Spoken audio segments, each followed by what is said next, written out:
Ever get that feeling there's a whole universe operating just beneath the surface? Yeah. Forces at play, ancient wisdom, stuff that could unlock, well, who knows what. Absolutely. And that's kind of what brings us to today's source. Exactly. Today we're diving headfirst into a really fascinating guide, Mantra Tantra Sadhana. Right. It's written by Swami Pandit Lakshminarayan Sharma. Yeah. And he was clearly well-regarded. Credentials like B.A., Prabhakar, Sahitya Ratna, even Jyotish Vachaspati, so art, literature, astrology. It definitely sounds like someone who knew his stuff, not just random thoughts. No, rooted in traditional learning. And the book itself, published by World Book Company, originally 1978, but the edition we have is later. It had this very specific price, 31 rupees. Okay, so let's unpack the title, Mantra Tantra Sadhana. Straight away, you get a sense of the core themes, right? Mantras, the power of sound, Tantra principles, and sadhana, the actual practices. Exactly. And the table of contents, it really lays out the journey the book wants to take you on. It starts with the basics, the prerequisites. Then it gets into the rules you need to follow for the practices. Then different ways to do japa, mantra repetition, and meditation. And then it delves into the, let's say, more complex world of Tantra Sadhana itself. Right, but it's not just theory, is it? It gets quite specific. Oh, very specific. It details mantras and practices for connecting with deities like Lakshmi, goddess of prosperity, and also the potent Batuk Bhayav. We'll definitely need to talk more about him. What else? There are sections on Hanuman Sadhana, Bagalamukhi Sadhana, that's often for overcoming challenges, enemies. Okay. And even the pretty intriguing topic of Vashkaran mantras for attraction. Right. And I saw something about yantras, too. Yes. Yantras, those geometric diagrams, they get a whole section, rituals for planetary influences, just a whole mix of other tantric and mantra practices, and even a special category called Shabar mantras. So yeah, it's pretty comprehensive. It really sounds like it. So our mission today, as we explore Mantra Tantra Sadhana, is to sort of pull out the core ideas, understand the logic presented in the text. Right. So let's start where the book starts. Chapter 1, Vishay Pravesh, Preliminary Essentials. What does the author see as the absolute groundwork needed? Well, this first chapter lays out those foundational requirements, what you need before you even start. And interestingly, it touches on the author's view of a scientific basis for mantra power. Oh, how so? The idea that sound vibrations themselves can have real, tangible effects. It also brings in the concept of appeasing spirits as part of this whole landscape, and it briefly mentions Vammarg Sadhana. Vammarg. That's the left-hand path sometimes. That's often how it's understood, yeah. Less conventional practices, sometimes differing from the mainstream. We'll probably touch on that again later. Okay, so it sets a pretty broad stage, hinting at the kind of energetic world we're stepping into. Then Chapter 2, Sadhana Sambandhi Niyam, rules related to sadhana. This sounds crucial, it's sort of code of conduct. Exactly. This chapter really emphasizes that success isn't just about knowing the techniques, it's about preparation, inside and out. Like what? Well, fundamental inner qualities like faith, shraddha, and patience, dharya, those are key.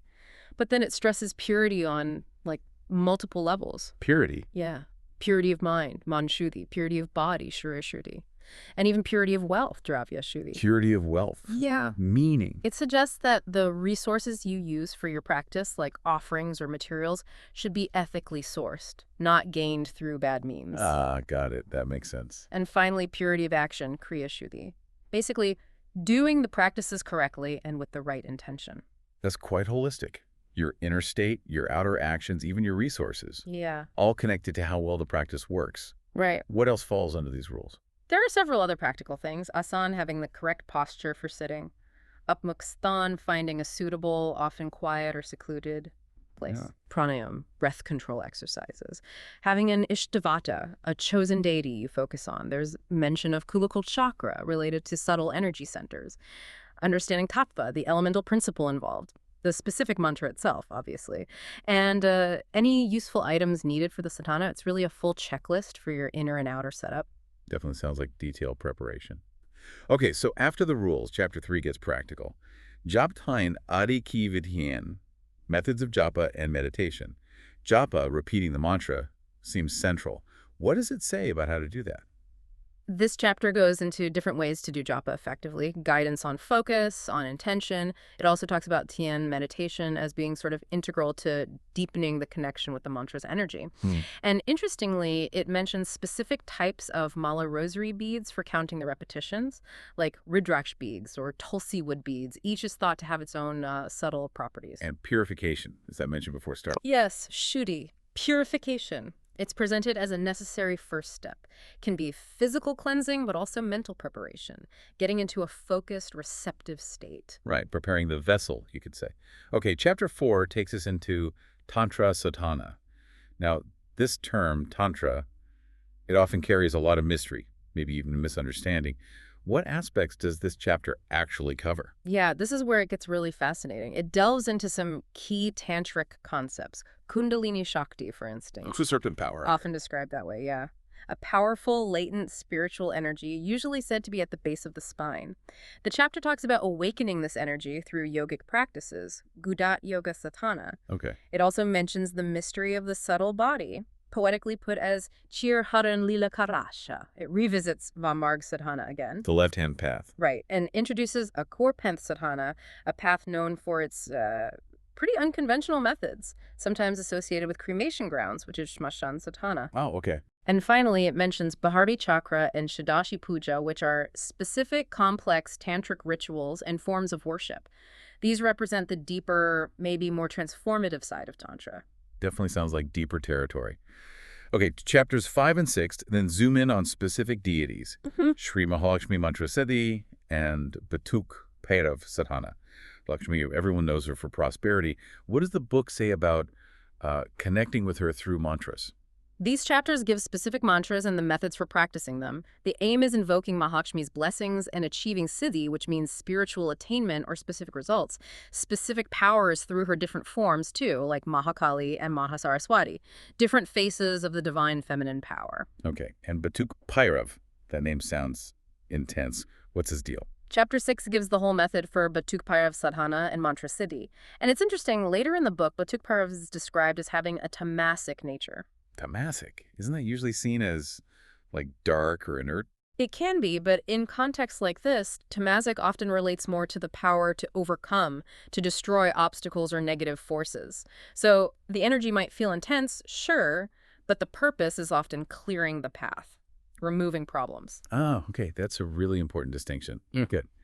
Next, chapter 7 focuses on a very beloved figure, Hanuman Sadhana. What kind of practices for Hanuman are in the book? This chapter looks at practices for Hanuman, the embodiment of devotion and strength. It mentions reciting the Hanuman Chalisa, which is super popular, a widely known hymn. Of course. But it also details a simpler method for Hanuman Sadhana. And then later on, there's a more specific sadhana described involving offering wheat grains over several days to achieve a particular desire. So different levels of practice, simple devotion to more goal-oriented rituals. Exactly. It shows that range. Okay. Chapter 8. Bagalamukhi Sadhana, who is Bagalamukhi Devi. And why would someone practice her sadhana? Bagalamukhi Devi is considered a very powerful goddess. She's often invoked to overcome enemies, win disputes, or silence people causing trouble. The book refers to the Bagala Tantra and lays out the steps for Mantra Siddhi and Purushcharan Vidhi. That's a process involving a large number of mantra repetitions plus other rituals. And specific mantras. Yes. It even gives a specific Bagalamukhi mantra stated to be for removing obstacles. Sounds like a formidable ally for protection. Chapter 9 then shifts towards influencing people. Vashikaran mantra. Mantras for attraction or influence. That's the idea, yes. This chapter discusses mantras specifically designed for that purpose, attraction, influence. And interestingly, it mentions the famous Vashikaran mantra associated with Lord Krishna. Really? Shows how long these ideas have been around. Definitely part of the tradition described here. Okay, moving from mantras to more visual tools. Chapter 10. Yantran ki siddhi karna. Attaining siddhi through yantras. What exactly are yantras? What do they supposedly do? Yantras are basically geometric diagrams. The belief is that they hold specific energies or symbolic power. This chapter introduces them, explains their utility. The book says they're used for all sorts of things. Like what? Amplifying personal power, achieving siddhi, preventing business losses, winning court cases, even attracting travelers back home. The core idea is that these visual forms can help focus and direct energy toward a goal. Fascinating. Using geometry as a sort of energy conduit, does the book give actual examples? How to make them? Oh, yes.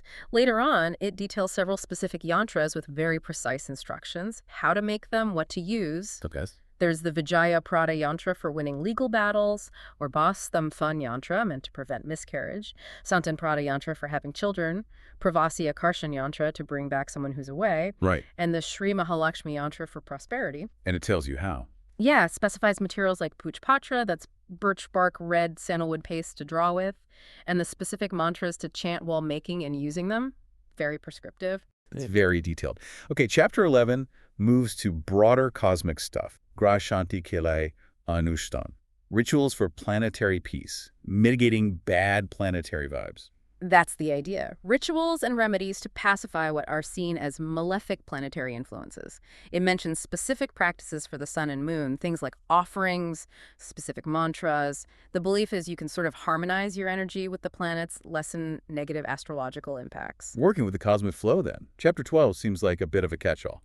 Vivid yantra, mantra or tantra, diverse ones. What's in this section? It really is a mix. Methods for making protective amulets, Gandhi banana, Basam Vibhuti banana, more tantric techniques for progeny, Santantra, attracting wealth, even practices for calling back lost people, Koye Vyakti Ko Bulane Katantra, and something called Karna Pishachi Siddhi. It's a collection of more specialized, varied practices. A grab bag of solutions.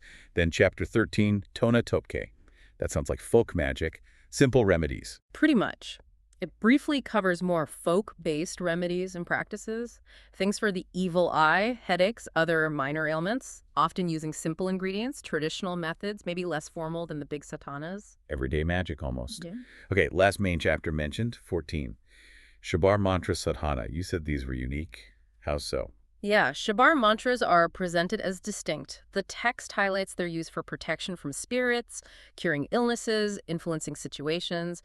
It gives examples like mantras for headache relief or stopping bleeding. What makes them different? Often their language is different, less classical Sanskrit, maybe more vernacular or mixed. They're sometimes tied to specific gurus or folk traditions, more direct perhaps. Interesting. A different stream within the tradition. Okay, so pulling back from the chapters, the book also explains the nature of mantra power throughout. What's the core idea of how these sounds are supposed to work?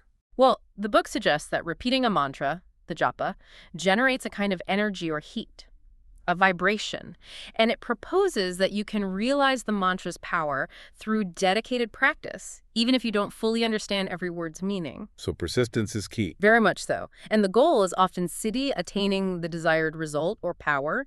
That's presented as the natural outcome of sustained, focused practice. Does it categorize the mantras? Yeah. Like good ones, bad ones? It does. It outlines 3 broad categories.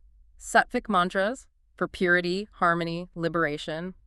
Rajasic mantras for power, wealth, worldly goals, and tamasic mantras, described as being for purposes that could be harmful or destructive. So there's an ethical dimension built in. Yes, it provides a framework for understanding the different applications and intentions. And scattered throughout, there's also guidance on practice. What's the key advice given? Well, the importance of a guru, a teacher, comes up often. Though it does say mantras from Siddha Purushas, accomplished beings, can work on their own too, purity is constantly stressed, body, mind, resources, and having a suitable environment, quiet and conducive. Specifics on asana, the posture, and using a mala for counting accurately. And timing. Yes. Certain times are mentioned as more auspicious for specific practices, like Diwali night for Lakshmi Puja, for example. Right, so guidance, purity, environment, timing, all important. Lastly, any cautions and considerations, warnings, risks. There are definitely cautions. It warns against using unethical means to get wealth for sadhana, back to that purity of wealth idea. Right. It acknowledges spirits and related practices, implying you need to be aware and careful with unseen forces. And importantly, it highlights that tantric practices, especially, can have risks, if not done correctly or without proper guidance. Crucial point. And just to reiterate for everyone listening, our goal here is just to understand what's in this text, not to endorse any specific viewpoint or practice. Absolutely. We're exploring the content as presented. Okay, so to wrap up our deep dive into Mantra Tantra Sadhana, what's the big picture takeaway? I think it's clear this book presents a really comprehensive, quite detailed system. It covers everything from the ethical foundations and preparations Right. to a vast array of specific mantras, yantras, tantric practices aiming for all sorts of outcomes, material, spiritual, protective. It really is a fascinating window into a complex tradition. It shows these intricate connections people believed existed between sound, geometry, energy, intention, and the unseen world, all through the lens of this particular text. And it definitely leaves you thinking about that fundamental human drive, doesn't it? The quest to understand, maybe even influence the hidden layers of reality. Yeah. This book, with all its specific methods and ancient practices, really stands as a testament to that ongoing human search. Maybe something for you to consider further, the power of focused belief and our relationship with the mysteries all around us.